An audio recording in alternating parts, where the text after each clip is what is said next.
Welcome back to Detective and Mystery Fiction. Join us on a journey through the pages of old, dusty detective pulp magazines. Before we begin, I invite you to pause for a moment and share in the comments where in the world you're listening from, and what time of day it is for you. Nick Carter at the Track, or How He Became a Dead Game Sport, by Nicholas Carter. Denver Bay. And so you see, I stand to lose $20,000. That's a large sum. Yes, Mr. Carter, it's a large sum.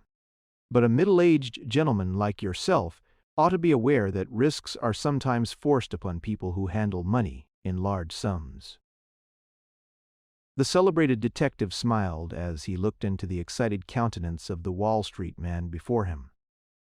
Half an hour before, if the broker had seen him at all, he would hardly have referred to him as a middle-aged businessman. The detective had just returned from an expedition to the upper part of the city, during which he had appeared as a verdant country boy of an inquiring turn of mind. "Of course," the detective said, slowly, "people who handle money for the profit of others are expected to keep it in motion, honestly in motion." He glanced keenly into his visitor's face as he emphasized the last three words. "My case is hardly what you suppose it to be," said Mr. James Wheeler, broker. "The money I handle belongs to two heirs, both minors. With that, however, you have nothing to do." "You are mistaken," said Nick Carter coldly.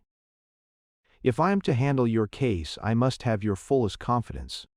Regarding my present venture, certainly, but I fail to see how past complications can interest you." "I have always made it a point," said the detective, rising to his feet, "not to engage in any case which is not entirely square and above board. You come here with a statement that you have risked $20,000 belonging to two innocent children in the next Brooklyn handicap, an illegal proceeding. And if you have done this for your own personal gain, you have taken the first step toward a crime. And in that case, I refuse to have anything to do with the matter." "Do you remember," said Wheeler, putting out a hand to restrain the detective, who seemed about to leave the room, "about the recent daylight robbery in Wall Street which resulted in the loss of $20,000 in cash?" "Now you talk like a man of sense," said the detective, resuming his seat and drawing a notebook from his pocket. "3 weeks ago yesterday," he continued, referring to the book, "the office of Mr. James Wheeler, broker, was entered during the noon hour by two men who claimed to be Texans seeking an investment. The broker was absent, and his clerks were careless. Result, when the Texans left, the broker was short exactly $20,000. Have I stated the case correctly?" The Wall Street man, sitting with his hands on his knees, stared in the detective's face with a look of surprise mingled with consternation. "Great God!" he exclaimed at length. "The matter wasn't even reported to the police." "Very true. Perhaps you will have the kindness to tell me the reason why." "It would have ruined me. My creditors, and especially the friends of these heirs, would have pounced down upon me in less than 24 hours. And so, instead of facing the matter like a man, you endeavor to play even by staking money on the next handicap." "That's it exactly, and I pledge you my word of honor that in doing so I only sought to restore to the children the money of which they have been robbed.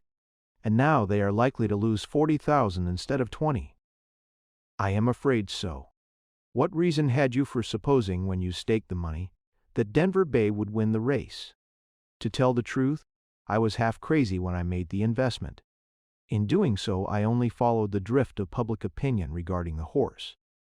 "Did you make the bet in the regular pool room way?" "Certainly not. The odds were 2-1 on Denver Bay, and no bookmaker would have taken such chances so long before the race. The bet was made with a downtown sporting man for whom I frequently do business in a small way." "His name?" "Peter Johnson, one of the most notorious racetrack sharpers in the country. I was not aware of that at the time." "Well," said Nick with a smile, "I never knew a horse to win a race with such an outside bet on him. and all in the hands of one man, and that man a professional trickster. I can see now how foolish it was, and I wish to place the matter entirely in your hands.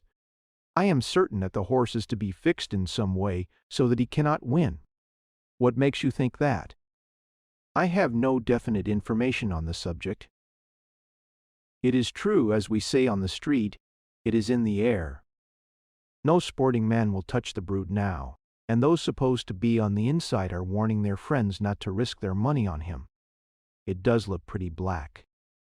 It looks pretty black, but I have every confidence in your ability to run the rumors down, and either see that there is a fair race or that the horse does not start at all. It's a risky business, and will cost considerable money. I expect that.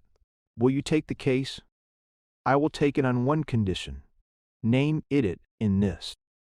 If you recover this money, you will take the whole amount belonging to these heirs and invest it in some place where it will be beyond the reach of New York thieves and racetrack sharpers. You have my word on that. That is exactly the course I had decided upon. Then there is one other condition. If it is not more difficult than the other, I accede to it in advance. That is, that if we discover crookedness on the part of these horsemen, you are not to drop the matter as soon as you are made whole. You are to stand up to the rack and help me to have justice done to them. I will do that willingly. It may cause you some trouble in your brokerage business. That doesn't matter. That is all at present, then. You may see me at your office tomorrow. If a man calls and asks to see you in regard to Lackawanna, admit him to your private room at once. You may not recognize me, but you can trust the man that mentions that word. After the departure of the broker, the detective busied himself for some moments in the examination of a list of the many pool rooms in the lower part of the city. It's a tough job, he thought, but it will give me a chance to see the inside of some of these dens again. He stepped into an inner room and in a few minutes returned in the guise of a cattle drover from the far west. When he left his office shortly afterward, he took the direction of Barclay Street, and soon entered one of the disreputable pool rooms in the vicinity of that thoroughfare. The place he entered was in a basement, and was foul, musty, and suffocating. The place was crowded with men and boys of high and low degree, all half crazed with the gambling spirit. The time was early in the afternoon. On his position behind a large desk, a tough-looking clerk was drawling out the names of horses with the odds which the proprietor of the place would bet against them.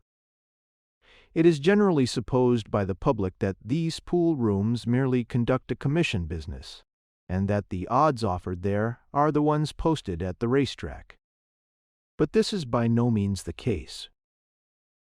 The proprietors of the places bet according to their private ideas of the proper odds. The rustling of greenbacks and the clinking of gold and silver were heard throughout the place as the detective entered. "The race in which Denver Bay is entered takes place the day after tomorrow," mused the detective, "and I'll just see how he stands in this locality. Say, pardner," he said, advancing toward a heavily built man behind the railing, whom he knew to be the proprietor, "what odds do you give on Denver Bay?" "Guess you are from the West," was the answer. "Right from the West, and any time you want to know about the price o' cattle, just drop a line to Saul White to the Denver post office. Denver Bay's from the West, too, isn't he?" "You bet he is, and he's a good little hoss." "What odds will you give me on him?" "The Bay don't count much of a figure on my books. The race ain't on yet, you know, and you can't tell yet what horses will start. But I'll make a bet of 2-to-1.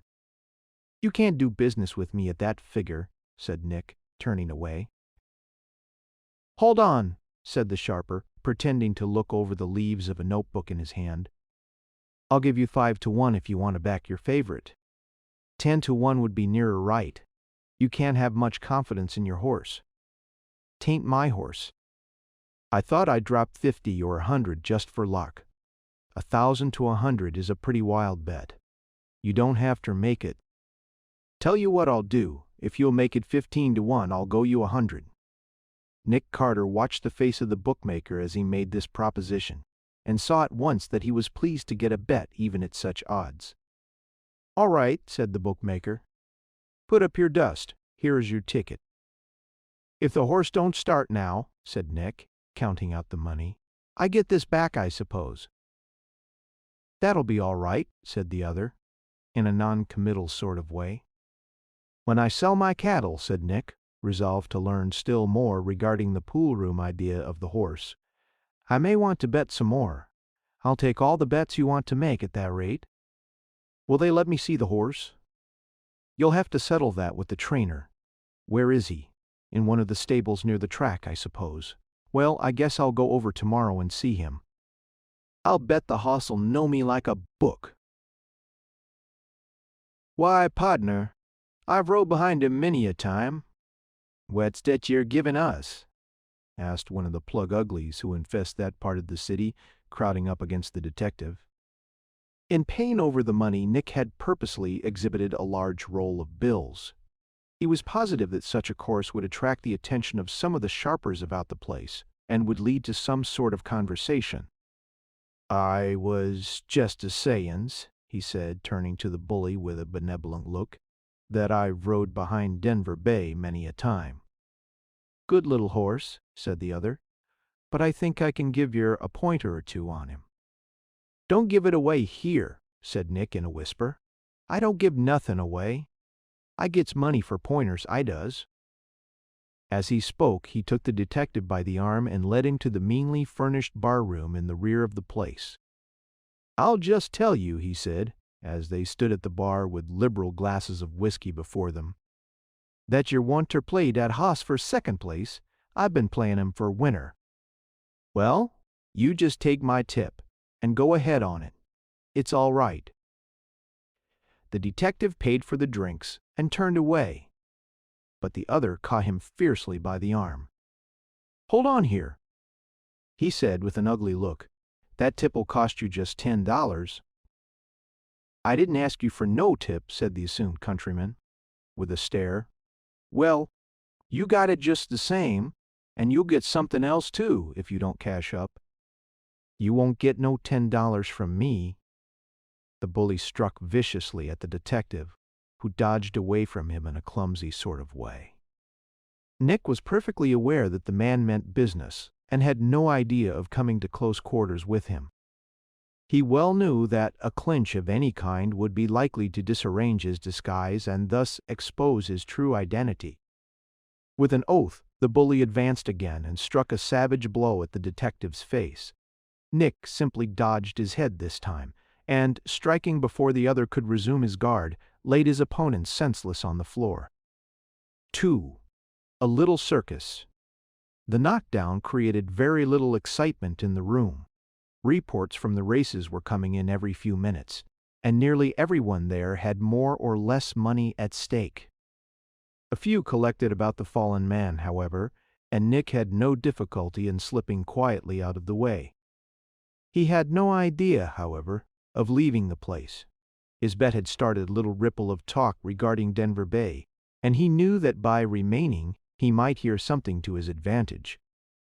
At the end of the basement, farthest from the street, were a number of stalls used by sporting men and others for private consultation. As the crowd was now congregated around the main desk in front, many of these stalls were empty. Nick stepped noiselessly into one of them and closed the door. A moment later, anyone glancing into the stall would have seen a half-intoxicated countryman sitting with his chair tipped back against the wall, his hat pulled down over an inflamed face, and his feet resting upon the table. Not a single trace of the well-to-do cattle drover remained. "I may have to stay here a long time," he thought, "and may as well have some cigars. Besides, a whiskey glass properly placed on the table can do no harm." The order was given and promptly filled. The waiter by no means suspected that his seemingly inebriated customer was the person in quest of whom the now infuriated bully was roaring about. Before leaving home, Nick had left a note addressed to Chick, instructing him to call at the place toward which he was directing his steps, and he now awaited with some impatience the arrival of his assistant. The afternoon passed slowly away. The races were over and the stalls were filling up. In some of them people were dividing and spending the money won during the day, while in others, angry losers were laying plans by which they might account for their sudden lack of funds. After a time, two men, evidently none too sober, entered the stall next to the one occupied by the detective and ordered more drinks. "It's a bloomin' shame for a feller to drop his wad like that," said one in a maudlin tone, "especially when he's on the inside and oughter know. But you lost more'n I did, and I sympathize with you." "I don't want none of your sympathy," said the other, evidently a little nearer sober than his companion. "I am broke now, but I can get plenty of money when I get over to the stable." "You are a liar. You are always working that bluff about the stable. You don't get any more stuff than I do. What you got to do with the stable?" "Say, what I got to do with the stable," said the other, in as sarcastic a tone as he could command. "I am chambermaid for Denver Bay, I am." "You are a nice man to be around a racing stable," said the other with an oath. "What, do you know about a hoss?" "You are a sucker," said the other. "You wait till the Denver Bay runs, and I'll show you a wad. You won't get it on Denver Bay. You are drunk. That's what's the matter with you. Don't talk to me no more. You are drunk." "You are drunk yourself. You smell like a sour apple. Stand up like a man. Why don't you pack your whiskey like me?" The last drinks had evidently been too much for the men, for Nick heard a fall as the speaker attempted to stand on his feet to show how sober he was. Nick stood upon a chair and carefully raised his head above the narrow partition between the two stalls. In his fall, the one had carried the other down with him, and they were now clawing, chewing, and punching one another in a drunken way. In a moment they lay still, and after mumbling a curse or two, fell asleep. "I am in for it now," thought the detective, again seating himself in a position so that the men could not leave their stall without being seen by him. "I must stay here all night if necessary in order to cultivate the acquaintance of that fellow who acts as chambermaid for Denver Bay." Just at that moment, the door of his stall was opened, and a greasy-looking jockey shoved his face inside. "You don't mean ter say you are goin' ter smoke them cigars," he said, taking one from the table, and breaking it in order to inspect its contents. "Hardly. How long have you been here?" "Oh, just about long enough to nose around in search of a certain green countryman," said Chick, sitting down in a chair. "Isn't that a bold costume for this place?" "Bold? Why?" "These people may want to know what stable you belong to." "Oh, that's all right. I am from the South, and I never rode a horse with a rugged that'll do first rate. Just skip around in there and see what you can find out about Denver Bay. But before you go, take a look at the men in the next stall. We may have further business with them." Chick opened the door and looked in. "Purty drunk, I should say. Yes, and I've got to wait around here until they get sober enough to make friends with. One of them works at a stable I want to know something about." Chick now left the stall and hung about the place engaging in conversation with anyone who would talk with him. In a half hour he was back with his report. "There is some scheme afloat in regard to Denver Bay," he said. "They're having great sport over an old sucker who came in here this afternoon and put up 100 on him at 15 to 1. "Yes, I'm the sucker. Well, find out all you can. Don't go far away." After a time, Nick heard faint sounds in the adjoining stalls, as though the drunken men were regaining consciousness. As he peered cautiously over the partition, one of them raised himself on his elbow, eyed his companion curiously for a moment, and then asked in a sarcastic tone, "What's the matter, with you had a death in the family, or did your gallon run off with the coachman? Oh, you've never been broke before. Well, ye better keep quiet and let 'spectable people sleep, or I'll put a charge of 'sturbin' the peace on you. See, hello, pardner," he continued as someone opened the door and walked in. "Why don't yer send in your card?" "You are a couple of nice blokes," said the newcomer. "I was afraid when you came over town that you'd get drunk. I'll have you both run in if you don't look out. Run in nothing. I can't convict a man but once for an offense, and I was put in jail 30 years ago for this same drunk." I'll swear I haven't been sober since. Just the same drunk all the time. How long has Amos been here all the afternoon? Has he done any talking? Nah. His tongue's as thick as a congressman's head. Well, you go out somewhere and get some supper. I want to talk with him.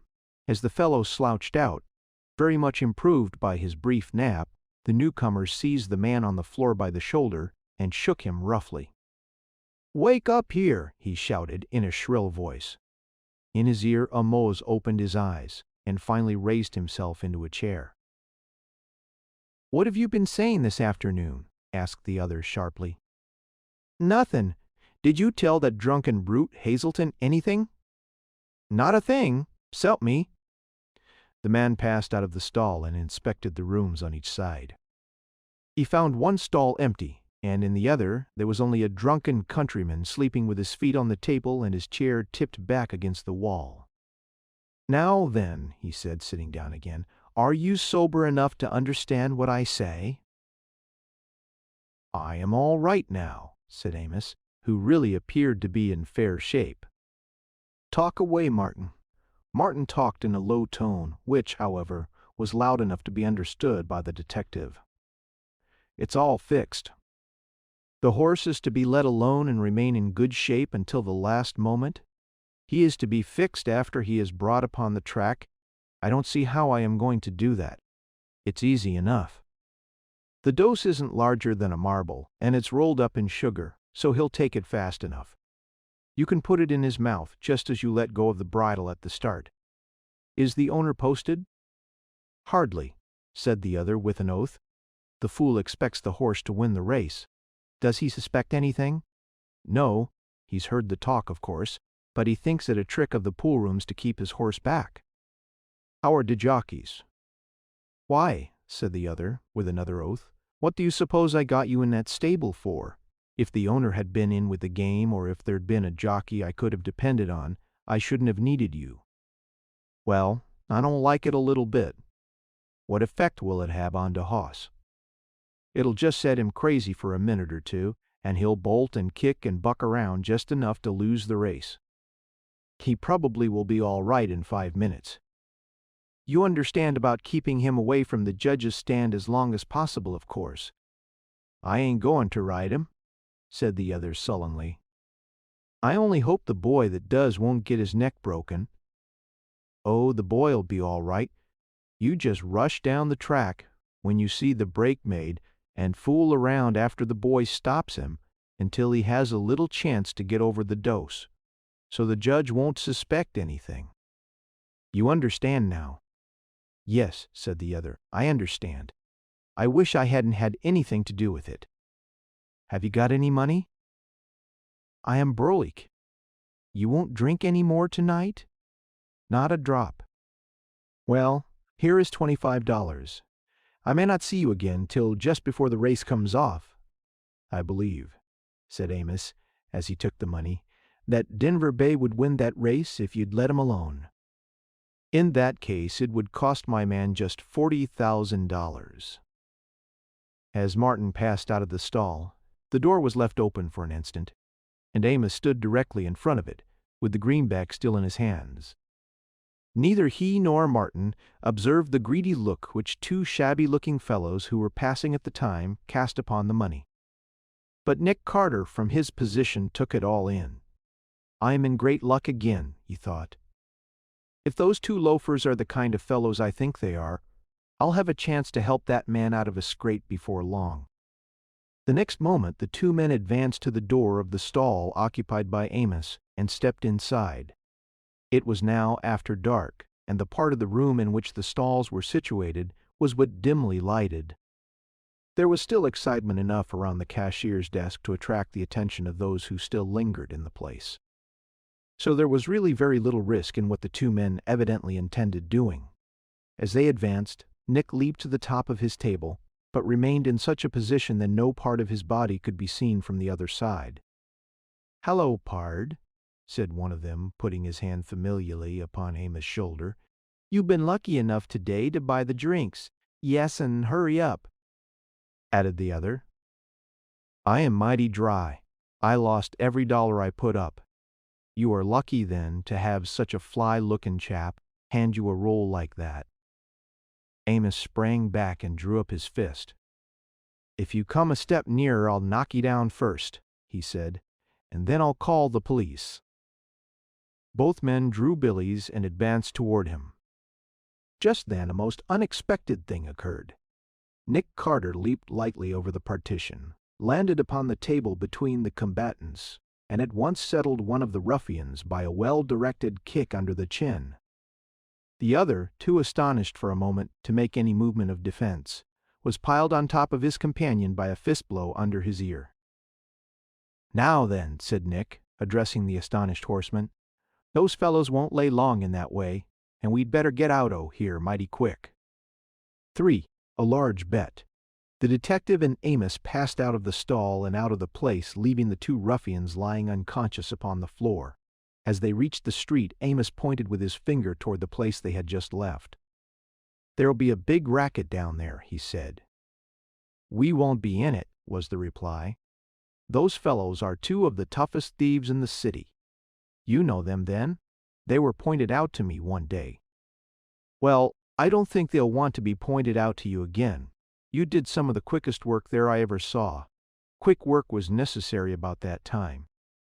You did me a good turn anyway. If I ever get a chance, I'll do as much for you." "You ain't liable to get a chance. I am going away in a few days." "You don't live here, then?" "I am a farmer."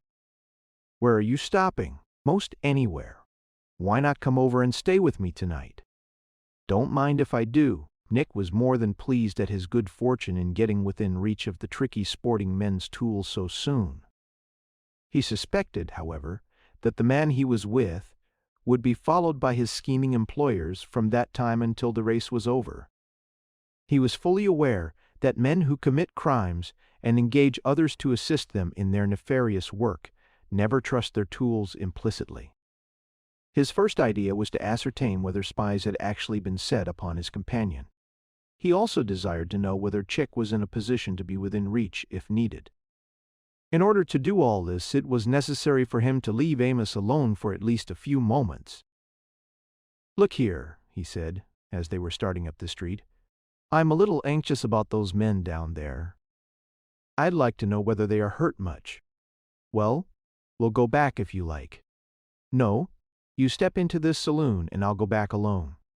They know you there, but they don't know me." Amos did as requested, and Nick started rapidly down the street. In a moment he ran across Chick. "I was looking for you," said Nick shortly. "Here I am. Did you see me leave the place with that man?" "Sure. And it was a heap of fun to see the proprietor and the waiters wondering over the two men you left in the stall." "Are they badly hurt?" "No, you can't kill people of that stamp. One's got a black eye and the other a lame neck." "Did anyone shadow us out?" "Yes." "Who?" "The man who was in the stall before the two bums went in." "How is he dressed?" "The same as before, only that he now has a light overcoat over his cutaway and wears a slouch hat instead of the silk tie." "It's just as I expected," mused Nick. "The fellow is working for a man who has a good deal of money at stake, and he'll never leave my man until he has him safe in bed. Well, hustle into that saloon," he finally said to Chick, pointing out the place where he had left Amos, "and see if you can find our man Martin in there." "You mean the man with the light overcoat and slouch hat?" "Certainly. If he is in there, find out what he is doing. If he's with Amos, get back here as quick as possible. You want to keep those two fellows apart tonight?" "Yes." The young fellow hastened into the place only to dart out again the next moment. "He's in there, giving Amos the razzle-dazzle." "What is he saying?" "Why, Amos wants to get away from him, and he swears he means to stay with him until after some race or other." This was a puzzle Nick had made, every calculation upon going to the stables with the fellow whom he had assisted. He wanted to know the place where Denver Bay was in training. He had not yet decided upon what course to pursue after reaching the field of action, but was positive that once on the ground some means could be found by which the plotters could be circumvented. By this time the detective had made up his mind to give the tricky sporting men a very hard deal. He was firmly of the opinion that Denver Bay would be the best horse in the race. He believed that word had been passed around the inner circle of gamblers and sporting men that the Western horse would not be permitted to win, and he reasoned that they would lay almost any odds against the horse. He thought that the best way to punish them would be to meet them on their own ground and win their money. Nick Carter is by no means a gamester or sporting man. He derives an immense income from his detective work and has no inclination to make a break for sudden fortune. In fact, were he worth as many millions as a Vanderbilt or a Gould, he would still, for the very love of the business, be a detective. "Well," said Nick at length, "if I do the work I have laid out for myself tonight, we must separate those two men." "But how?" "Well, I have a report to make to the fellow, and I'll go in and call him aside. If he wants to get away from that chap, I won't have any trouble arranging it. But if he doesn't, then one of us'll have to go over to the stables on his own hook. Do you know where they are?" "Oh, they're out there by the track somewhere." Nick walked boldly into the saloon and called Amos aside. Barton did not allow the two men to get very far away from him, and he watched them as closely as a cat would a mouse every moment they were talking together. "Those two men are in bad shape," Nick said. "Well, you did the hitting, I didn't. That won't make any difference. We'd both have to stand trial if we should get caught." "Oh, come off." "Nothing can be done to a man for knocking out a highway robber." "Ah," thought Nick. "He has been getting some advice from my friend Martin. Look here," said Martin, advancing to where the two men were standing and addressing Nick. "This man and I have an engagement tonight, and we don't intend to have any outsiders forced upon us. If you have transacted your business with him, you'd better walk away." "That's right," said Amos, now completely under the control of the mastermind. "You did me a good turn in there, and I am much obliged to you, but I've got business with this man just now." Nick regarded both men with a countrified stare for a moment, and then walked away. "It's a good thing," he thought, "that I tumbled to the racket before we got started for the stables. The man would certainly have suspected something." "Now then," he said to Chick, as the two again stood together, "you follow these men over and locate the horse. You may report to me at the house at 8 o'clock in the morning." As Chick placed himself in a position to watch every movement of the man he was shadowing, Nick stepped into a restaurant and ordered a liberal meal. This concluded, he walked into a saloon next door and sat down in a private stall. 5 minutes later, a respectable-looking middle-aged businessman walked out of the stall and took his way toward one of the most popular gambling dens in that portion of the city. The place was crowded, and faro roulette and stud poker tables were running full blast, as Nick supposed it would be. The talk was all about the race. He bought a stack of white chips and sat down at the end of a faro table, playing very slowly and listening to every word that was said around him. "Well?" "Old sport," said the dealer, familiarly to a well-dressed gentleman who entered and bought a stack of yellows. "You must have struck luck today. Any news?" "No," said the person addressed with a laugh. "Nothing except that a fellow bought Denver Bay for 100 at 15 to 1. "That ain't so bad," said a player at the opposite end of the table. "The horse may win. I'll tell you what I'll do," said the man behind the yellow chips. "I'll go you 20 to 1 that the horse don't get a show." The man subsided, and Nick shoved a $50 bill toward the speaker. "I'll take that bet," he said coolly. "All right," said the player, taking out a roll of bills. "Here is the money. Who'll hold the stakes?" Nick called up one of the proprietors, stated the bet, and put the money into his hand. "Now then," said the other with a sneer, "I am not used to betting against such odds, but I'll put up 10,000 against 1,000 that Denver Bay don't win." "I am your huckleberry," said Nick, producing the money. "Of course I haven't the money with me, but I'll put up a forfeit of 1,000 against 100 of yours, and we'll make the bet at 10 o'clock in the morning." "That's satisfactory," said Nick, handing the money to the stakeholder. With this the two men parted, and Nick sat down in a corner and was soon apparently deeply interested in a newspaper. The man with whom he had made the bets returned to the faro table, and in a few moments cashed in his chips. "That's the first move," thought the detective. "The fellow's next move will be to find out if there is anything wrong about the scheme they have put up on Denver Bay." Nick had made these two bets not so much for the purpose of winning the money, but because he believed that a bluff of that sort would send the sporting man back to the headquarters of the crooked crowd to see if there had been any change in the program. After cashing in his chips, the man lit a cigar and turned hastily toward the door. Nick at once started along after him. "You won't forget about that bet in the morning," he said. "I should say not. I haven't got any $1,000 to throw away that way." "Well," said Nick, as the other passed down the stairs, "I'll light a cigar and go home." Instead of immediately passing into the street with the man, Nick stood in the entrance a moment, so as to give the man no indication of being followed, and then hastened away after him. The fellow turned into a stairway on William Street, which, as Nick was well aware, led to another gambling room. The stairway was dark and deserted as the detective reached it. In a very few moments, the green countryman who had struck such effective blows in the pool room stepped into the lighted hall above and tapped cautiously at the door. "Any game going on?" he said, as the wicket in the door was opened and a black face peered out upon him. The door was softly opened, and Nick stepped into a small, half-lighted hallway. "Guess you never been here before, boss," said the Negro with a grin. "No," said Nick. "I am from Grand Rapids, Michigan. I thought I'd like to look around." "Well, you go right in that door," said the darky, pointing to one at the end of the hall. Nick had been in the place many times, and he knew it to be one of the toughest gambling houses in town. In fact, it was just the sort of place for crooked work of all kinds to be planned.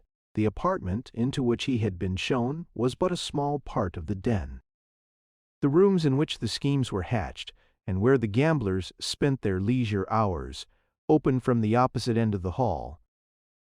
The detective's object now was to gain a position from which he could overhear what was going on there. Seating himself in the outer room, he called for glass after glass of whiskey, until he appeared to be in the last stage of intoxication. Each time he paid the waiter from a large roll of bills. "Here is a seat at the table if you want to play," said a man behind a roulette wheel. "Goish, I am too full tea play. Goish, I'll go to the hotel and go tea bed," said the man from Grand Rapids, Michigan. "You'll get run in if you go out on the street now. You'd better go back there and lay down a while, Pompey." Nick could hardly restrain a chuckle as he was led away by the obliging darky. They don't let anyone out of here with a roll of money like that, he thought. He was shown into a small room containing a couch, a mirror, and a small table. As the Negro left the room, the detective heard a key turned in the lock.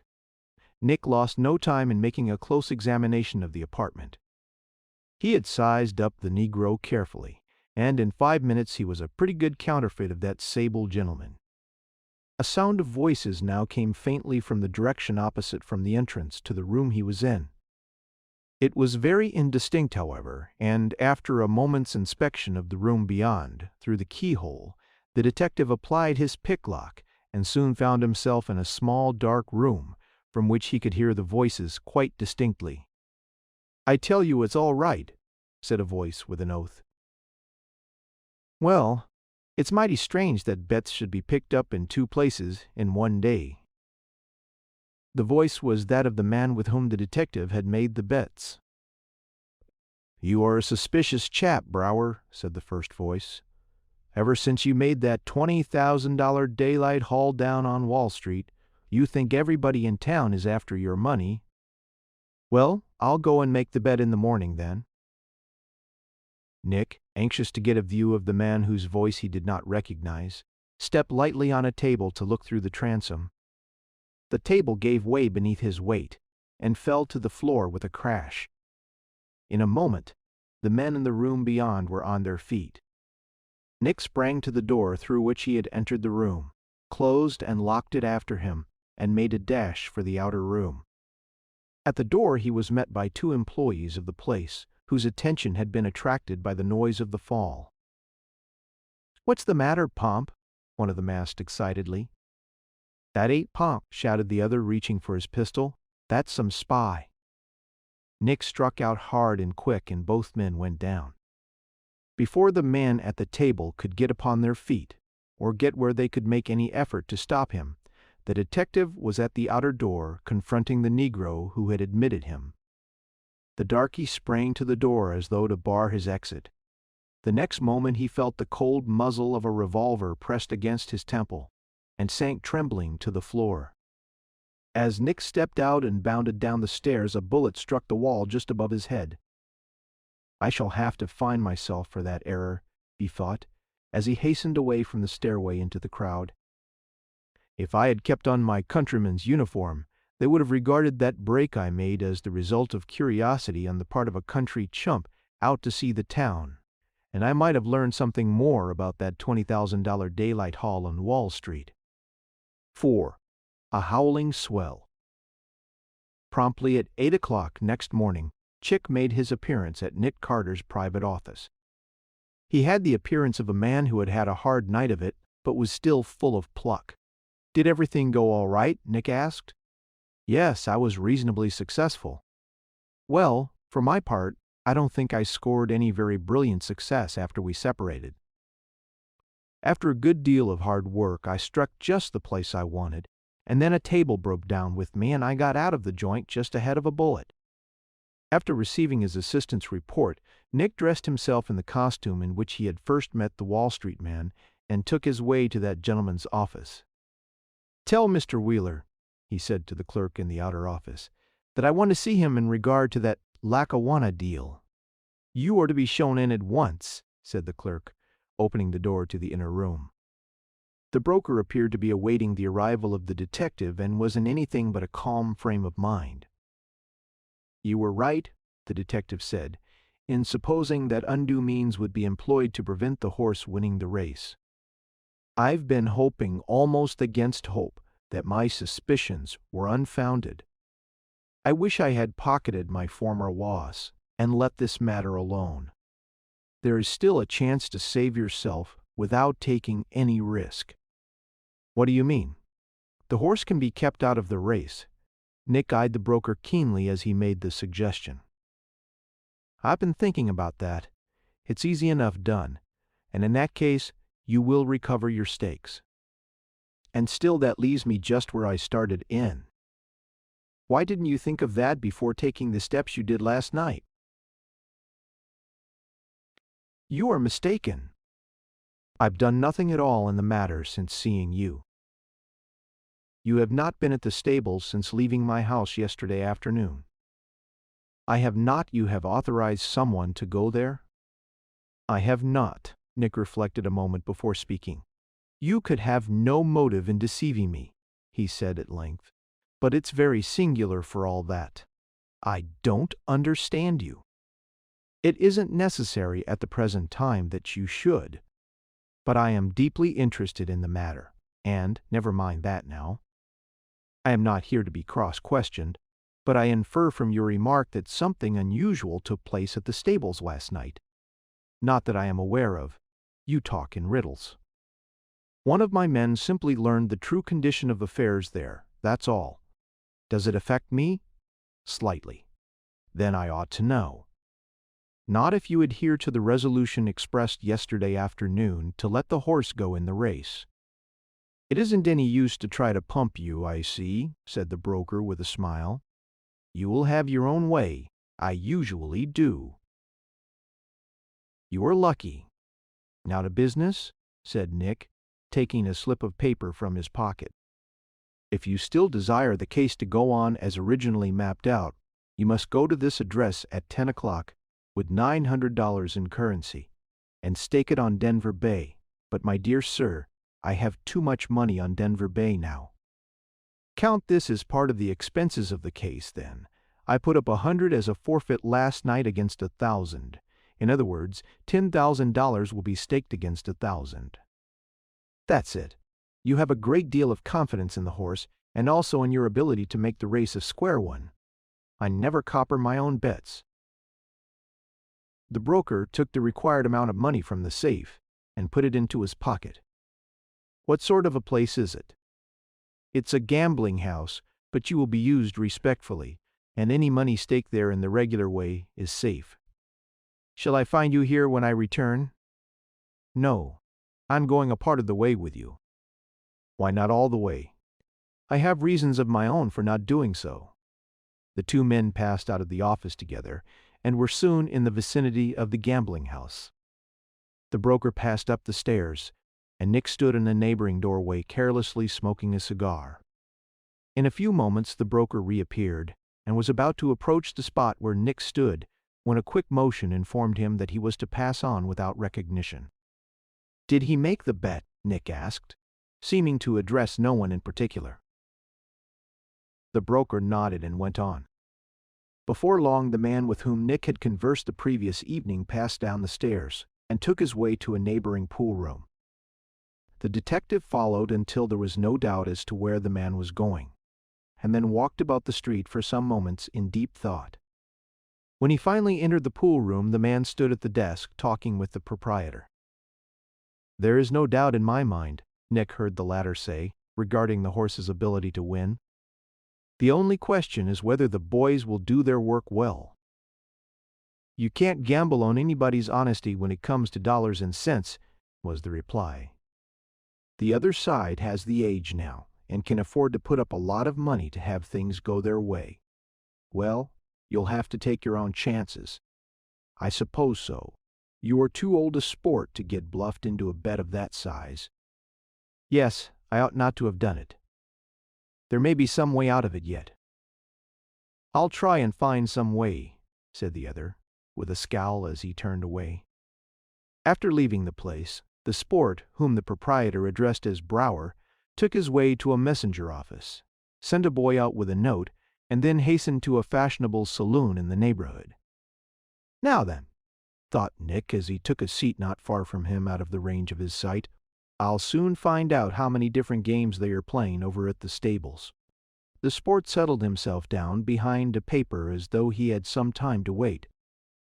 So Nick left him there and passed out into the street, and 10 minutes later, disguised as a howling swell, sauntered into the place, stared about through his one eyeglass, and finally took a seat near the waiting man. At the end of half an hour, the sport became restless and began walking nervously up and down the room. Just then, a rough-looking fellow entered, and, in response to a signal, seated himself at a table in the rear end of the place. "Hello, Steve," said the sport, advancing to the table and taking a seat. "Are the races going your way this season?" "About the same old thing," was the careless response. Both men glanced keenly about, and the next moment were engaged in earnest conversation.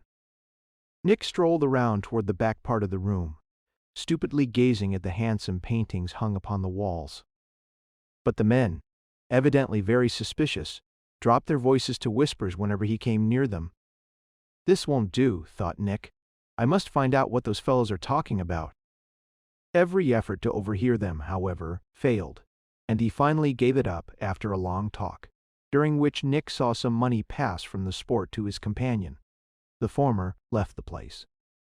"Well, Steve," said one of the helpers about the saloon, "have you got any pointers about the race tomorrow?" "I can tell you about that tomorrow," said the dude, advancing toward the two men. "Were you talking about the races, you know?" "That's what," said Steve, winking at his companion. "Do you want to make your everlasting fortune?" "I might put up a couple of hundred, that's the cheese," said Steve, with another wink. "I'll bet you are a dead-game sport. It isn't good form to be a sport, don't you know?" "You bet it ain't, but it's good form to win money, eh?" Steve poked the dude slyly in the ribs as he spoke. "All the boys bet, don't you know? Well, you follow my steer, and you'll have a wad as big as your head, day after tomorrow." "But my dear sir," I don't see any stee. How can I follow a stee if there is no steer? You are a good un, you come with me and I'll show you the steer, is it far? I can't walk in these gators. Don't you know, just a little ways part. Then we must have a coeage. Waiter, will you call a coeage? Steve almost choked over the glass of whiskey he was drinking as the carriage drove up and the dude started for the door. Before entering the carriage, he gave his instructions to the driver in a low tone of voice. The carriage was driven around several blocks and finally drew up at a low pool room which was only a short distance from the starting place. "Take a chair, Charlie," said Steve as they entered, "and I'll find out what the boss has got to say about the race. I've got a sucker," he said to the clerk in a low tone. "What do I get if he bets a couple of $100? What'll he bet on?" "Oh? Anything 20%. Is that enough?" "'Tain't enough, but I suppose it's all I'll get. Suppose I put him on Denver Bay even."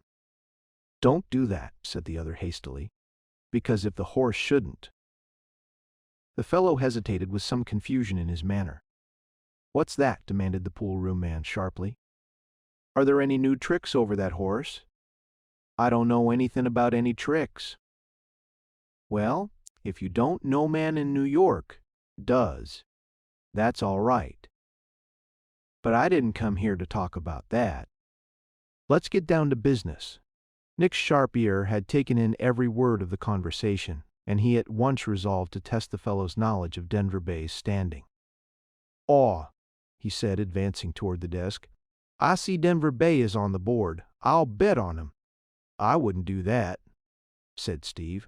"Why not, me dear boy? You came down here to take my steer, didn't you?" "Ah, get away from the desk with your dude." A couple of bullies shoved themselves between Nick and the desk, and one of them took occasion to drop a quid of tobacco on one of his nicely polished shoes as he passed him. "Look here, fella. No gentleman would do that, don't yer know?" "Who ain't a gentleman?" demanded the bully, doubling up his fists. "These people are wheel coarse," said Nick, turning to Steve. "I shall leave the place." By this time the clerk was endeavoring by shaking his head and other motions to induce the roughs to let his customer alone until the bet had been made. But the fellows were half intoxicated and were bent on having a crack at the dude. "Take dat, would ya?" said one of them, aiming a blow at Nick's face. Nick's guard was up in a moment, and a second later 2 astonished loafers were rolling over each other on the floor. "I like that," said Steve with a hearty laugh. "You were a brick if you were a dude. If you'll drive me over to the track, I'll show you the hosses.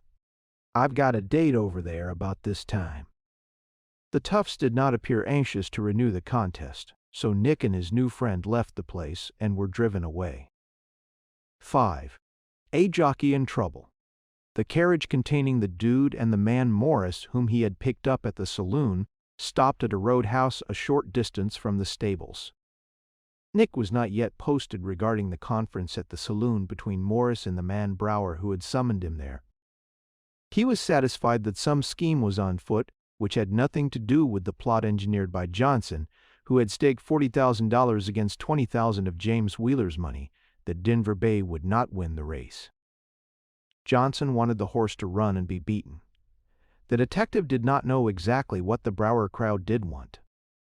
He went over to the stables in company with Morris to find out the dude, and the roughly dressed horsemen attracted some attention as they walked into the quiet little bar room. The men outside seemed to regard it as a good joke that Morris had picked up such a companion. "He'll skin the dude all right enough," said one of them from a lazy position at the watering trough. "You bet he will," added another. "If the dude has any money left after Morris gets through betting with him, he's in luck." "If he has any money left," said another, "Morris will probably take him down and take it away from him." "I don't know about that.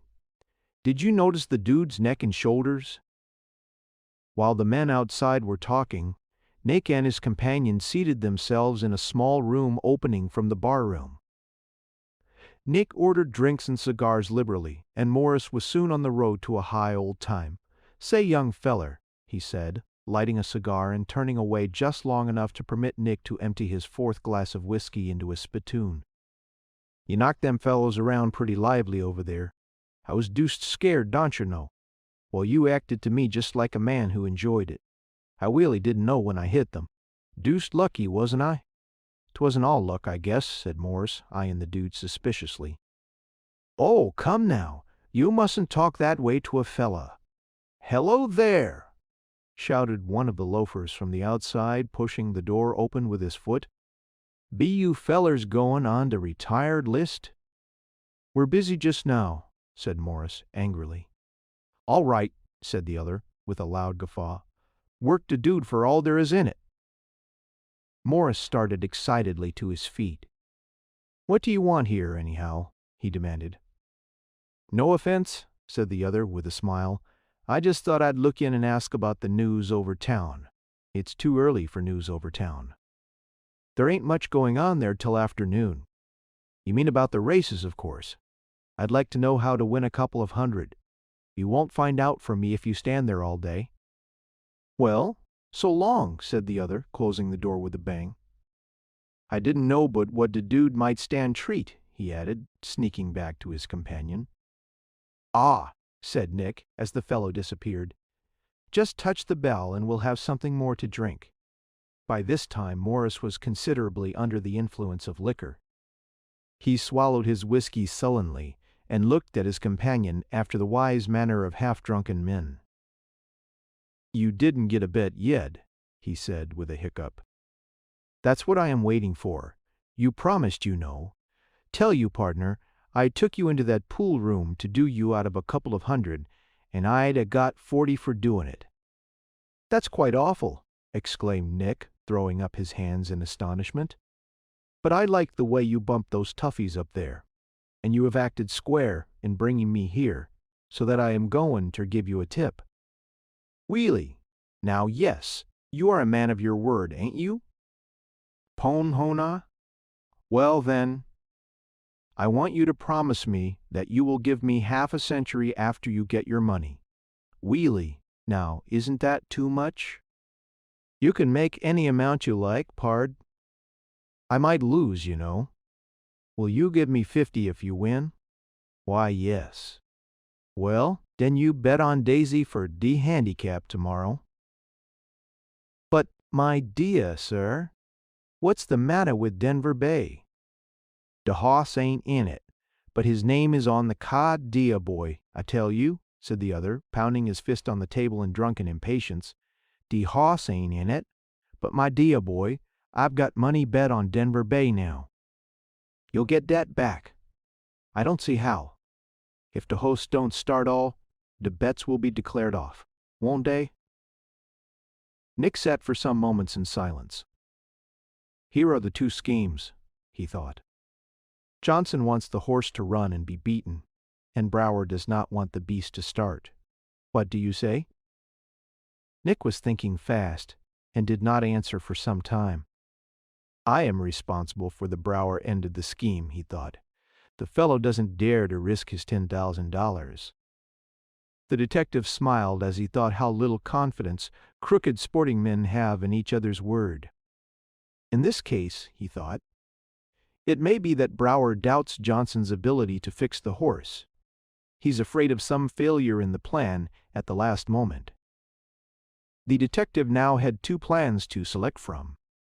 He could defeat the Johnson and Brower plots and see that the race would be a square one. Or he could allow Brower to have his way, and thus cause all bets to be declared off. The first plan, if the horse should win, would place his client in an excellent position. On the other hand, if the horse should lose after all, it would only increase his difficulty. The second plan would release Wheeler's $20,000 stake money and leave him just as he stood before engaging in the enterprise. This plan of preventing the horse from entering the race had been more than hinted at when Chick had appeared at the stables as a jockey on the previous night. His report on the matter that morning had caused Nick to talk as he had at the broker's office while in that conversation with Wheeler, every word of which was still fresh in his mind. Nick had satisfied himself that the broker was anxious to let the stake remain if there was any prospect of securing a fair race. This was one point in favor of the project of balking the rascals in their efforts to keep the horse out. Another strong point in the mind of the detective was to teach Johnson and his gang of criminal pool sellers a salutary lesson. What they aimed at in their dealings with Wheeler, he mused, was robbery, pure and simple. They thought to take his $20,000 without even as much as giving him a show for it. "Well," said Morris at length, "how much are you going to put up on Daisy?" "Wheelie now, I'd be betting against myself, don't yer see?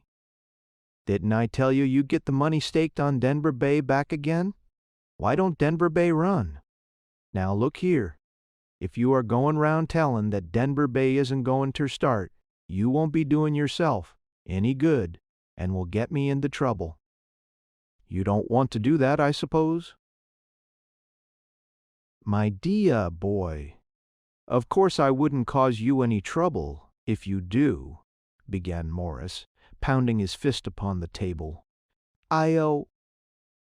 Just then the scene in the pool room came to his mind, and glancing at the muscular form of the pretended dude, he finished the sentence in a different way from that at first intended. "I'll lose my place, D'Ange boy," said the dude, who appeared to be struggling with a very deep thought. "Couldn't you make Denver Bay win the race?"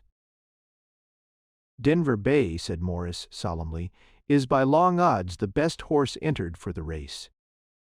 He could win the purse with half a show wheelie now. It's the surest thing in the world then," said the dude, rising to his feet. "I'll go and book some more money on him. You are a chump if you do. But I wheelie must, you know." Morris had as yet given no intimation as to what means would be resorted to keep the horse off the track. This was a point upon which the detective desired further information. For this reason he continued the talk about the horse still being a possibility. "But, dear boy, the owner tells me that the horse will be run, and will do his best. Damn the owner, he's the biggest sucker in the whole deal, but Chappie, he's a friend of mine. Well, it's a purty pair you are then, that's all I've got to say." Nick rose to his feet as if about to leave the room. "Hold on, are you going out to bet more money on Denver Bay?" "Oh, I thought I would." "Well, it won't do you no good. The money will only lay in the pool room till after the race, and then you'll get it back." "Has the horse got hurt?" "Dear boy, he's liable to get hurt before tomorrow morning. Quite shocking," said the dude innocently. "The owner ought to know it.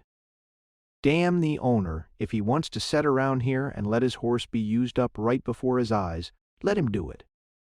It's no affair of mine or yours." The secret is out, thought Nick. The brutes intend to steal into the stable tonight and cripple the beast in some way. "Come, young fellow," said Morris, "I've talked myself dry again. Fill up the glasses once more and we'll get out." Nick gave the required order, and the fellow took down his whiskey without seeing that Nick threw the contents of his glass upon the floor. "Now, mind what I've told you," said Morris as they stood in the doorway, "and don't give me away. I shouldn't have said anything about it if it hadn't been for the whiskey you throwed into me. 'Pon me honor, I'll not mention it to a living soul." As the two passed into the bar room, the sound of excited voices came from the street in front of the house. Nick was now anxious to get away, but he paused for a moment and listened as the sounds became louder. In a moment a small boy clad in the costume of a jockey dashed in at the front door and dodged behind tables and chairs in his efforts to keep out of the reach of a red-faced fellow who, riding whip in hand, was pursuing him. The boy succeeded in eluding his pursuer for some moments, much to the delight of the bystanders. At length, the little fellow, in leaping backward, stumbled over a chair and fell to the floor. Before he could rise to his feet, the man had hold of his collar and was brandishing his whip high in air. "I'll teach you to play your pranks on me," he shouted, bringing the whip down upon the boy's shrinking form. The crowd seemed to enjoy the scene hugely. But it was not in the nature of Nick Carter to stand by and see the boy cruelly beaten. He was about to interfere when the boy succeeded in releasing himself from the man's hold and sprang, sobbing, behind the detective for protection. The brute made another dash at him, but the detective's sturdy frame barred the way. "My dear fella," he said, "don't hurt the boy. What has he done?" "He's done enough, you confounded dude. Stand out of the way." "If you touch the boy again," drawled Nick, "I shall strike you." The man raised the whip as though about to give the detective a lash in the face. The crowd laughed and cheered and made the most of the rather humorous situation. The next moment, their smiles changed to looks of astonishment. With a quick movement, the seeming dude secured possession of the whip. He then passed one arm half around the fellow's head and neck and gave him a sudden whirl that sent him spinning about the room like a top.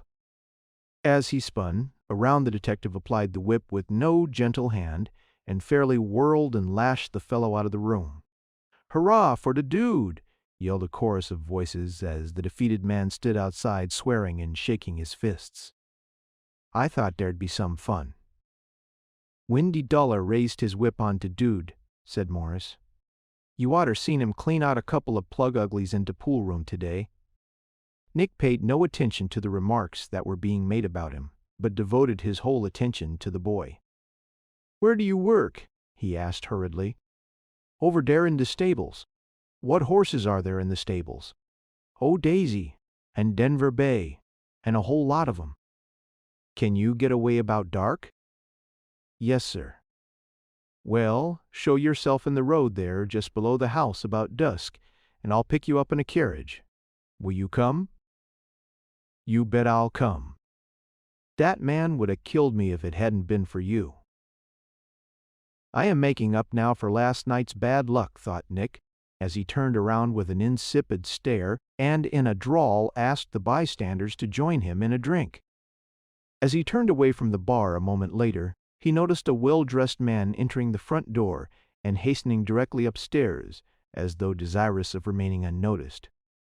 The man was Brower, with whom Nick had, in the disguise of a businessman, made the $10,000 bet the night before. Six wanted a deputy sheriff about 2 o'clock in the afternoon. Of the same day, the sheriff was somewhat surprised at seeing a dudish-looking fellow walking into his private office unannounced. He glanced up impatiently from his writing, but immediately resumed his work.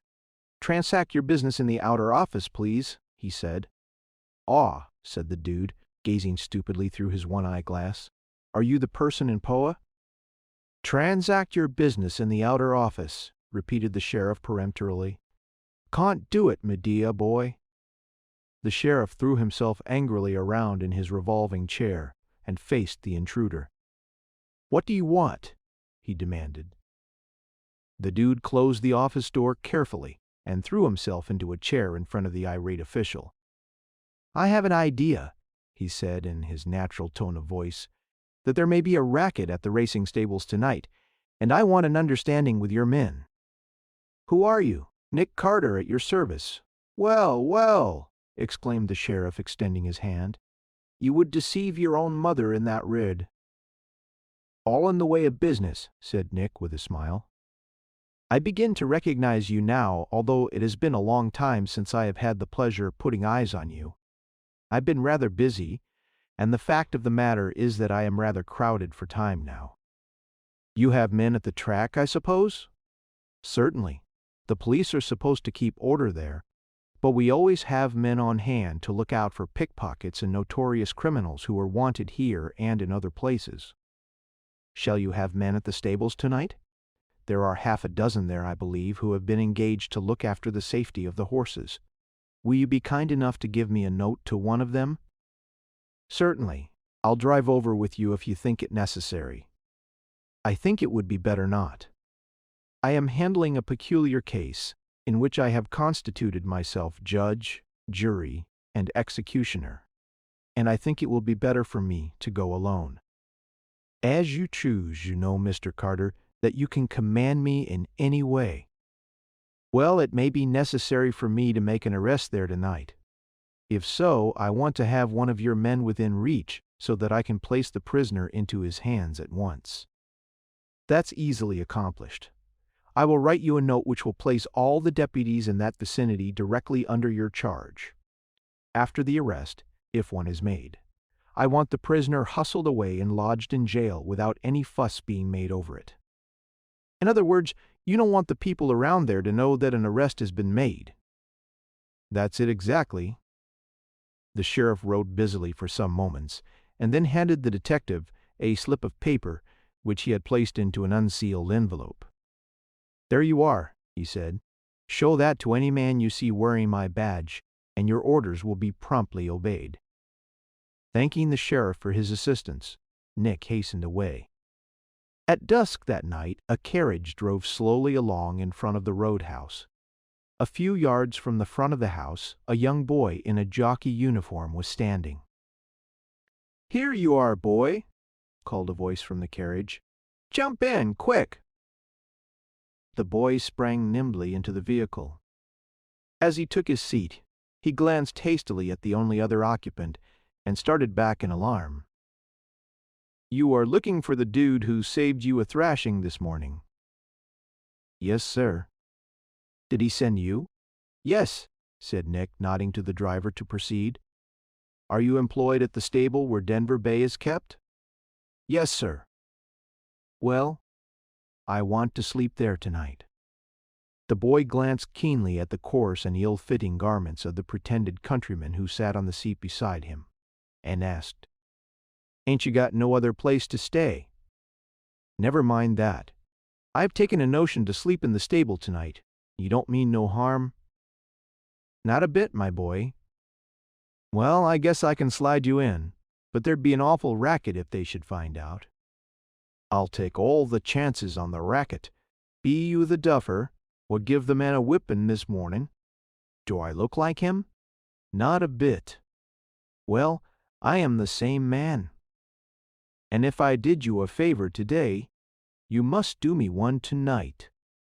Ain't I going to let you into the stables? You must do more than that." "What is it?" "You must never say a word about my being in there. Never speak or hint of it to a living soul." "You bet I won't if you don't want me to." "Does anyone watch the stables at night?" "Oh, there's folks around there, but they don't watch very close. Is anyone supposed to sleep anywhere near Denver Bay?" "No, sir, not very near."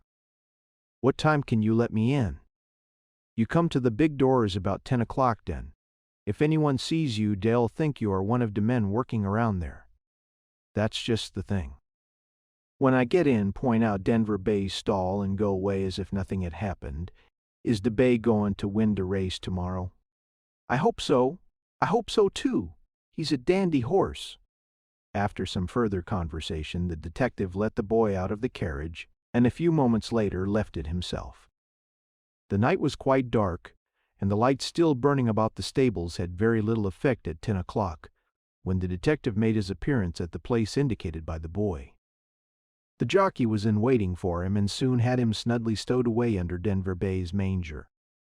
The horse did not seem to relish this invasion of his private domain to any great extent, but save a few snorts and an emphatic stamp or two, he paid little attention to his unbidden guest.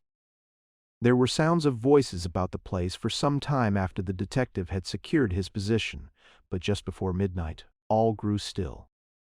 Now and then a steady footstep sounded in the distance, but in the immediate vicinity all was quiet. "Now I wonder," thought Nick, "if that sheriff's officer is attending strictly to business. He seems to be an intelligent and nervy sort of chap, and I guess I can trust him." After what seemed hours to the waiting detective, he heard an inner door open cautiously, and the footfalls of 2 persons were heard stealthily advancing toward the place where he lay concealed. "That's the horse over there," said a voice which he had no difficulty in recognizing as that of Morris. "You take the iron and do the work," said Brower in a whisper. "Not much. I'm not laming racehorses for a living just now." "You've done worse than that before now." "Well, Everything I ever tackled had some sort of a shoal. Will you obey my orders? I will not. Then I'll do it myself. You stand here and what? Now then, thought Nick, I wonder if that deputy sheriff is near the door. Just then the low yelp of a dog sounded from the outside. That's he thought. Hark, whispered Brower. What was that noise? Some dog hunting for a bone or a place to sleep, I suppose? Hunting us, probably. You are a coward. The fact is, I don't like this sort of thing. Then leave it, and leave my $10,000 stake against 1,000, not much. You are a fool to make that bet. I know that as well as you do, but I was crowded into it. You are better at lifting money from a Wall Street office than at anything else, I guess. Hush. You had your share of the money, didn't you? Yes, I had it until you got me into a poker game. Well, I presume the broker has made 20,000 since that time. So it don't matter. This is no place to talk over such things. Do your work, and let's get out of here. I hope the bay will kick his head off, thought Nick, as the man approached the head of the stall. Now, gentlemen, spoke a voice from out the darkness, I have the drop on you, and if you make a move until I say the word, I'll blow your brains out. Nick spoke the last word in a loud tone of voice, and in response to the signal, the door swung open and a bright light flashed into the place. Behind the light was an officer's badge, and at the right of the badge was a steady arm carrying a cocked revolver. Before the two culprits could recover from their astonishment or lift a hand, the cool voice in the darkness continued. You see how it is, gentlemen. 2 men have the drop on you, so you may as well give in. Hold steady there, Mr. Officer, while I slip on the bracelets. Almost before the men could realize their true position, they were handcuffed and helpless. It's just this way, said Nick, still keeping in the shadow. Nothing is to be said about your attempt to lame Denver Bay. What are we arrested for, then? Gasped Brower. For the larceny of $20,000 from James Wheeler's office in Wall Street not long ago. Where is your proof? Never mind the proof now. There is a carriage waiting outside. If you make any noise here, or in the future give any intimation of the place of your arrest, it will only damage your case with the court. They offered no further remonstrance, and were soon in a carriage on their way to the county jail in charge of 2 deputy sheriffs. A few men lounging about the place saw the men enter the carriage, but no one suspected that the elegantly attired gentleman and the rough-looking hostler were handcuffed together. As Nick stood watching the carriage when it was driven off, he felt a soft pull at his coat. My, said the voice of a jockey, wasn't that a slick job, you little scamp? Said Nick with a smile. Did you see that? You bet I did. Don't you suppose I wanted to know what you was stayin' in there for? Suppose I had stayed there all night, then I wouldn't have got no sleep. Suppose I had hurt the horse. Then I'd have clawed your eyes out. You think a good deal of that horse, don't you? Course I dud. Then you stick close to him tomorrow. You bet I will. I am goin' to ride him. Well, if you see a new hostler hanging around him on the track, you ask him if he doesn't think he's a dude. If he says he was a dude yesterday, you go on about your business and let him alone. Understand? All right. Guess I know who the new man'll be. Well, don't you open your mouth about what has taken place here tonight, and keep equally still about tomorrow's work. The boy nodded and turned away. And now, thought Nick, as he walked toward the hotel, I've got the biggest scheme of all to face in the morning. 7, a foot race. There's something mysterious going on. Martin was the speaker, and Amos was listening, all attention. Anything new? Why, there is rumors around the stables of strange happenings last night, but no one seems to know anything definite. In what way? That's what I can't find out. People were seen to pass out late in the night and drive hurriedly away in a carriage. Nobody knows who they were. The jockey who was to ride Denver Bay was seen talking to one of the strangers, but you can't get a word out of him. That's strange. It's more than strange, it's suspicious. But after all, we have our own scheme to work, and I have every confidence in that. You have the medicine? Yes. Well, you'd better give it to me now. There is no knowing when we will be together again. Martin took a small box from his pocket, opened it, and exhibited a white, sugar-coated pill about the size of a marble. You can't be too careful with this, he said. I had work enough getting it. Is it poisonous? Number. It's a compound known only to 1 or 2 people, and they charge mighty high for it. That little pill cost me $100 round. It'll make the horse stop, bolt, and kick, will it? It certainly will. I didn't go into this thing without seeing it tried, and the horse'll be all right in 5 minutes, eh? Yes, the pain will subside in less time than that. The beast will be a trifle weak for a while, but no one will notice that. Isn't there some danger of killing the jockey? Let the jockey take care of himself. As the 2 men arose from the table at which they had been sitting, in a room at the hotel which the detective had visited on the previous day, Martin stopped a moment with his hand on the door and listened. "What's that noise?" he asked, in a startled tone. "What noise? What is that bumping sound? I've heard it several times lately." "I heard it too," said Amos with a laugh, and listened. "It's someone bumping against the wall in the next room. Well, here we part for the present," said Martin. "You do your work, and I'll do mine. You are sure you can get the pill in the horse's mouth unobserved? It must be done on the track at the last moment." "That's easy enough. The last thing I'd do is to sponge his mouth. Well, don't make any mistake. There has been an impression that Denver Bay is sure to win, and the pool boxes are just loaded down with bets." Thus talking, the men passed out of the room, closing and locking the door behind them. No sooner had they disappeared than there was a sudden upheaval of a long couch in one corner of the room, and Nick Carter crept from underneath it. "Who?" he said, drawing a long breath and wiping the perspiration from his face. "I think I should have died in there in 5 minutes more."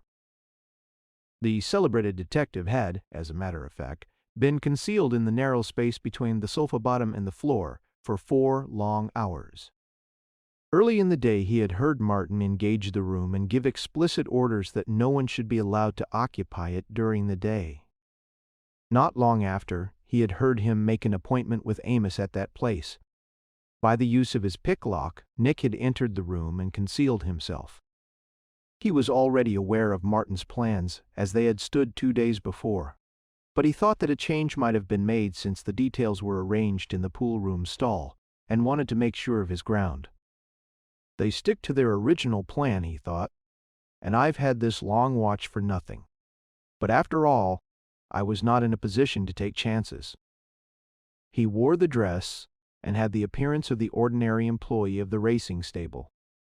He had procured badges admitting him to all parts of the grounds, the track, and the judges' stand as well, and the little jockey had provided him with a ribbon bearing the name of Denver Bay.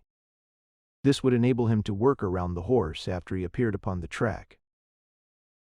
"I imagine," thought the detective, as he listened with his ear at the door, "that there'll be a performance on the track today not down on their bills. If I am not mistaken, Mr. Johnson will go home tonight. $60,000 poorer than he thinks he will." The hall outside the door appeared to be deserted, and the detective pressed back the bolt and passed out, closing the door softly after him. The coast was clear, and he lost no time in getting outside and mingling with the crowd. And he stepped along the walk, he felt a touch upon his arm, and turned to find Chick standing before him, still in the disguise of a jockey. The two walked along together until they reached a secluded place, and then Nick asked, "Did you see the sheriff?" "Yes."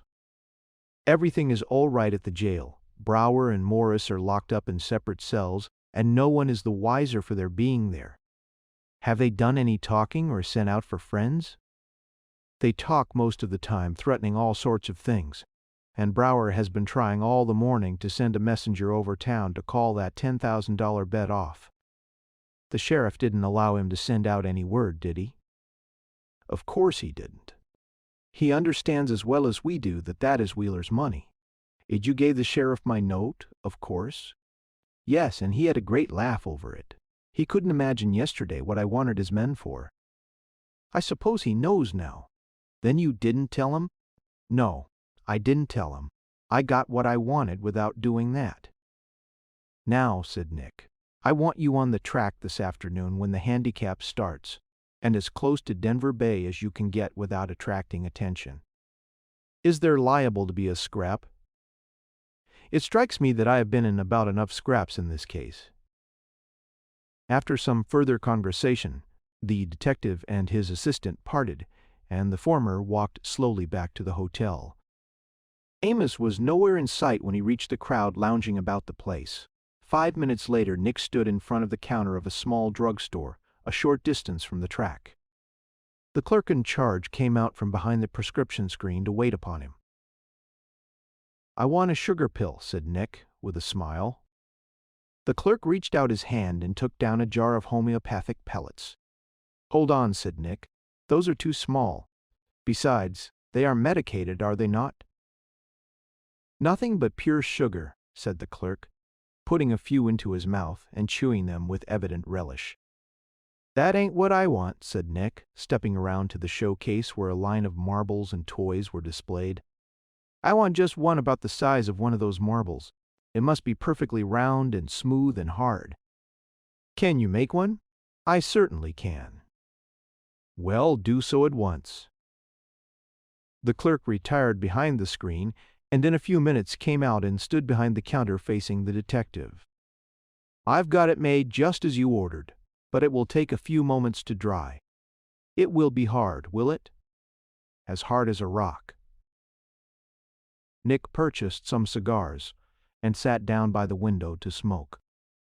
As he did so, Amos passed along on the opposite side of the street and entered a small livery stable. What sort of place is that over there? Nick asked. Rather a tough joint, I should say. They have very little business when there are no races on. Nick removed the badge indicating that he was a follower of Denver Bay and pinned the steel badge of a deputy sheriff upon his vest. Here is your pill. It's big enough to sweeten a cup of coffee with ent. I'll sweeten more than that with it, said Nick as he took it, paid the bill, and hastened off to the livery stable. Amos sat on a bench near the driveway, conversing with several attachés of the place. Here comes a new deputy, said one of the loungers, as Nick stepped up. You haven't been on the force long, have you, partner? Just got on this morning. I thought I hadn't seen you around before. As I was saying, broke in Amos, evidently continuing a conversation, the fellow is the best jumper I ever saw. I don't know how far his jump was, but it must have been a clean 12 feet. Speaking about jumping, said Nick, I can do a little of that myself. Nick in his present disguise was rather a green-looking specimen, and the loafers scented some fun at once. How far can you jump? Asked one. I don't know. Let's go back in the barn and try, suggested another. Nick walked back into the barn without saying another word, and took off his coat and vest. That's pretty good, said Amos, as Nick sprang lightly out, making only a fair jump. But I can beat it. I'll bet you $5 you can't. As Amos started to take off his coat and vest, Nick picked up his own. When Amos threw his garments down, Nick threw his own on top of them. The money was staked, and Amos won easily. That's hard luck, said Nick. Can you run as well as you can jump? I can do some running, said one of the men. I want to get my money back on this jumper, said Nick, throwing himself down on the pile of clothes. I'll bet $5 that he can beat any man in the party for a block. I can't do it, said Amos, but I'll try it if you make the bet. He winked at the others as he spoke. They had found a sucker, and they would divide the money. Amos, of course, losing. The loafers all rushed to the door as the two rushed down the street. and Nick followed with a coat and a vest in his hand. He remained behind the rest, however, and seemed to have some particular business with the pocket of the vest he held in his hand. "You are beat," said one, as the runners reached the corner. "I guess I ain't no good," said Nick as Amos came back. "Hello there," said Amos, all out of breath. "You are trying to put on my vest." "That's so," said Nick with a wink. "It looks a little newer than mine." Amos put on the garment, threw on his coat, and hastened to the rear end of the barn, where Nick plainly saw him fumbling with a box which he had taken from the vest pocket. "You'll find a pill there all right enough," thought Nick as he walked away, "but not one calculated to make a horse lose a race. In the meantime," he added, rolling a hard round substance in his pocket, "I'll keep this and have it analyzed." Ain't a surprise. The racetrack is all excitement. People fight their way through the crowd to the bookmakers and deposit their money, many of them placing it on Denver Bay. Finally, the rakes and brooms are called from the track. The crowd rushes up the stairways, and the next moment a splendid bay horse comes around the head of the stretch. "Denver Bay, Denver Bay," is the cry canlan behind him. "Come other favorites." They go down the paddock, followed in a straggling way by the rest of the field. The jockeys and helpers crowd about their mounts, and excitement is everywhere. "Hello," shouts Denver Bay's jockey, as a man wearing the horse's colors moves up to him. "Don't you think you are a dude?" "I was a dude yesterday," is the sullen reply. "No monkeying there," shouts Amos, walking up to the horse with a sponge in his hand. "They're about ready." The detective watches the man closely and smiles as he sees something white glistening in his palm. There is a flash of colors and a gleam of steel down in the paddock as the jockeys mount their horses and the entire field moves out to the track. Denver Bay leads. He minces along with a knowing air, as though thoroughly realizing his importance. The rest of the field follows in single file, their glossy hides shining in the sun like satin. The horses take their places in a long, irregular line. Planes of dust follow several false breaks and hang over the starting point. The signal comes, and down the stretch of track come the bright shirts of the jockeys. Denver Bay gives a sudden plunge or two, jumps off something like 2 lengths, and goes sailing away in the lead. There is a grand shout of voices and a shuffling of nervous feet and shrill cries of "Denver Bay, Denver Bay." They sweep past the stand, past the long rows of excited faces, around the turn, and away. Then there is silence for a moment, but only for a moment. "Daisy falls back," shouts one, swinging his field glass aloft. "Denver Bay leads," shouts another, amid the wildest cheers. Nick Carter stands close by the side of Amos as the horses turn into the home stretch. The detective sees that the man's face is as pale as death and that his hands are trembling. "You beat me on the jumping match," said Nick, turning to the excited man.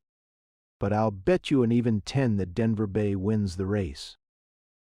Amos makes no reply.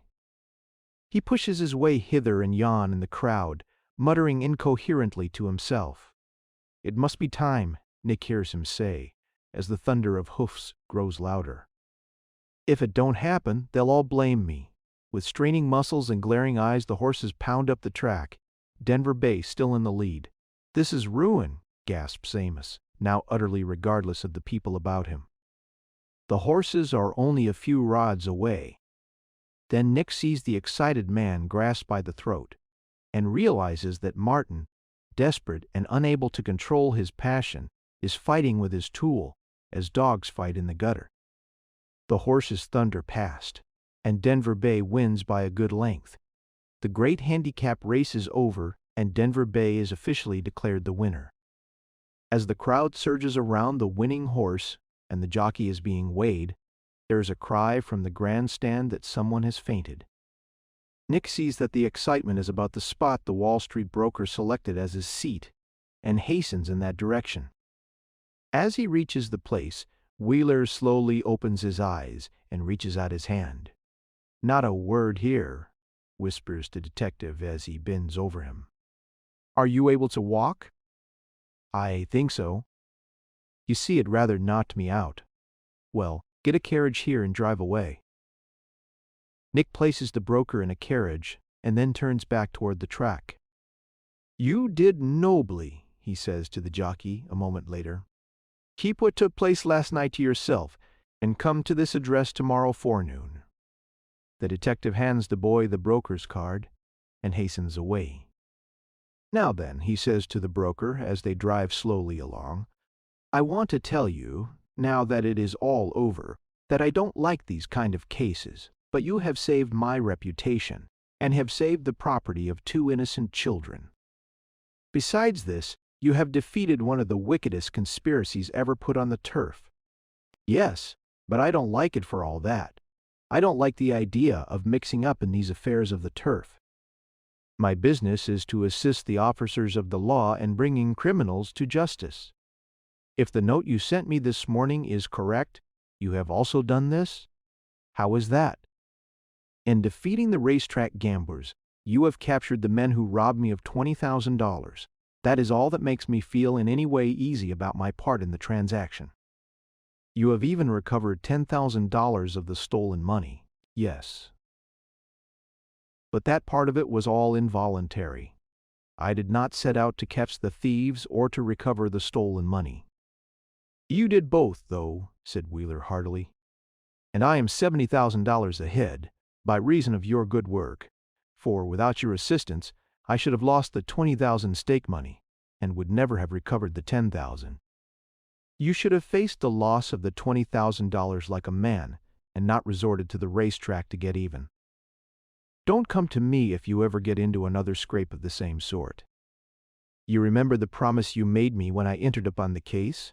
What was it? You promised that if I would assist you in saving your money, that you would invest the money belonging to these heirs in some safe and secure manner where it would be beyond your reach. And you may rest assured that I will do all that and more. They shall have all the money I have won by the use of their money. There is one thing more. I want you to give the little jockey $1,000 when he comes to your office tomorrow. I leave my compensation entirely to yourself. It shall be $10,000, if it is a cent. Come around in the morning and get the check. You'd better collect in all your bets this afternoon, said Nick, as the 2 men parted. For the pool rooms have been hit hard. I just won a few hundred myself, not because I wanted to win the money, but because I found myself in places where I had to bet. I have a private charity fund, however, which will care for that. Wheeler collected his money without any difficulty, and Nick Carter received his very liberal fee next day. The little jockey nearly went wild when he was presented with $1,000. Brower and Morris were convicted of grand larceny and sentenced to long terms. And now, when the celebrated detective feels particularly pleasant, he explains to his companions how, for once in his life, he became a dead game sport, saved the patrimony of 2 innocent children, and won the famous handicap. End of Nick Carter at the Track, or How He Became a Dead Game Sport by Nicholas Carter. If you found this story interesting, take a moment to support the channel. Hit subscribe, click the bell icon so you're notified of new stories, leave a comment and give the video a thumbs up. Share it on your socials if you think others might enjoy detective stories. And if you'd like to go a step further in reviving these forgotten horrors, you can click the Super Thanks button below or become a member of the channel. With your support, these dusty old stories may see the light once more.